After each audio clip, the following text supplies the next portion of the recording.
ನಮಸ್ಕಾರ. ನಿಮ್ಮ ಮಗುಗೆ ನೆಗಡಿ, ಕೆಮ್ಮು, ಜ್ವರ ತುಂಬ ಪದೇ ಪದೇ ಆಗ್ತಾ ಇದೆಯಾ?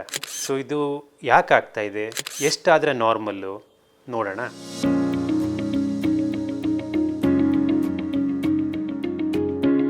This is very much normal for a school going child or a preschool child. So please not to be worried about this. So pediatrician ಆಗಿ ನಾವು ಏನು ಹೇಳ್ತೀವಿ ಗೊತ್ತಾ ಇದಕ್ಕೆ? ಸೊ ಎಲ್ಲ ಮಕ್ಳಿಗೂ ಸ್ಕೂಲ್ಗೆ ಹೋಗ್ಲಿಕ್ಕೆ ಮುಂಚೆ ಅಂದರೆ ಫಾರ್ಮಲ್ ಸ್ಕೂಲ್ ಹೋಗ್ಲಿಕ್ಕೆ ಮುಂಚೆ ಪ್ರೀ ಸ್ಕೂಲ್ಗೆ ಹೋಗ್ತಾರೆ, ನರ್ಸರಿಗೆ ಹೋಗ್ತಾರೆ, ಟಾಡ್ಲರ್ ಗ್ರೂಪ್ಗೆ ಹೋಗ್ತಾರೆ, ಪ್ಲೇ ಸ್ಕೂಲ್ಗೆ ಹೋಗ್ತಾರೆ. ಸೊ ಇದರಿಂದಾಗಿ ಏನಾಗ್ತದೆ, ವರ್ಷದಲ್ಲಿ ಒಂದು 8ರಿಂದ 10 ಸತಿ ನೆಗಡಿ ಕೆಮ್ಮು ಆಗುವಂಥದ್ದು ಸಹಜ.